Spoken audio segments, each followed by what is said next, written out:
Hey, back family, can we chat? I've prayed about this, but it's heavy on my heart. It is all the culture wars, this video rage. It's looking like road rage in these social media streets. And listen, I'm not clicking on all this stuff. God knows I'm trying my hardest not to be distracted by it. But some of you all really getting on this auntie's nerves. The audacity is audaciously ignorant. Common sense is our friend. And it's free, baby, but ignoring it, it is ignorance. Let me break it down like cornbread and greens. When you come to a land that people before you fought to make livable, fair, and free, you show gratitude, not attitude, for the blessings you enjoy.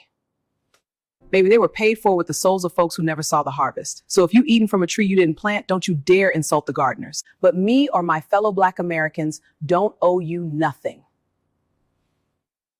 Listen carefully. We are not your scapegoats. We are not your shield. We are not your punching bag. And we are definitely not your excuse for poor decision making. But when you step in this house, you will respect the people who cleaned it, built it, and protected it before you ever knew the address. From what I see, your poor decisions are adding up quickly. Picking a fight with Black Americans is another bad decision. We don't control immigration. We didn't write the laws. We didn't sign the papers. We ain't the ones dropping folks off in the middle of the night. So keep our name out your blame. Baby, we ain't mad at nobody. We ain't beefing with nobody, but we will check disrespect at the door. Because the door swings both ways. And if you don't like how we run this house, the porch is still available. Being a Christian teaches me to love a neighbor as you love yourself. And baby, Mama J loves me some me, and I love my Black American family. I love with the kind of love that celebrates you when you right and kick your behind when you wrong, pop you in your lip when you two flip. So to the Somalians and Africans specifically, your ignorant content is sparking fires. I know me, and I know a little something about my Black American brothers and sisters. Baby, y'all don't want this smoke.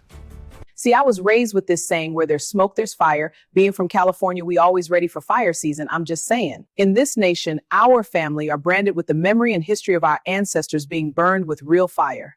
Tortured and tormented just for the color of their skin. There may be years between today and that, but the tears are still felt in the Black American family. That is the dark season of this nation. The scars and the stain can never be erased. Only through deep prayer, resilience, and God's grace in my God. Lord, I thank you even now, our Father. You see, even though no one living today physically experienced the slavery Holocaust, we grew and are growing through the residual effects of it. Pause it. Let me say this to my Black American brothers and sisters. None of this is an excuse or a pass to act like you have lost your ever-loving minds. The God that brought us through that yesterday is the same God that will bring us through anything happening today. Now, this is for every tongue and nation. My Bible says the devil came to steal, to kill, and to destroy, and he is in the heart of people to do his bidding. If you out here stealing, you are the devil. You killing, you destroying, you possessed by the devil. And you need Jesus to save your soul. I said what I said. Now I need to go pray for myself. For the most part, Americans want peace. I want unity. I want folks to prosper. But peace does not mean silence in the face of slander. Unity does not mean disrespect goes unchecked. Prosperity does not mean you get to step on the people who help pave your path. This auntie got too much love to let you stay lost in confusion. The book of Hosea, chapter 4, verse 6 says, "My people perish for the lack of knowledge." God never intended his people to be ignorant. Sometimes you just don't know what you don't know. But after someone has told you the truth, use common sense and take heed. These letters on my outfit, BAC, stand for Black American Culture. I have just pre-launched a podcast on YouTube titled Back to Back.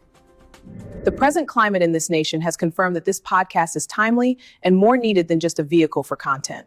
Black Americans, our purpose is still greater than our problems. Who we are is mighty because of who we have been. Stop tripping off of who doesn't rock with you. Who cares who hates you? The same spirits that hated Christ are in hearts today. Now, the wisdom of God teaches me just because we share the same color skin, don't mean we can. Being from the same tribe don't mean you vibe.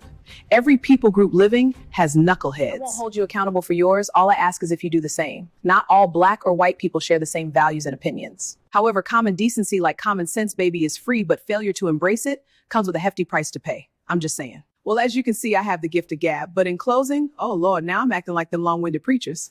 Bottom line, whatever race or nation you were born into was God's plan. He gave us liberty to leave or cleave. But to the immigrants who choose to be in Mama J's USA, cleave or go ahead and leave. I invite you all to subscribe to my podcast Back to Back on YouTube. Learn the true history of Black Americans past and present. Or mess around and find out I got that big auntie energy. That's all I'm saying.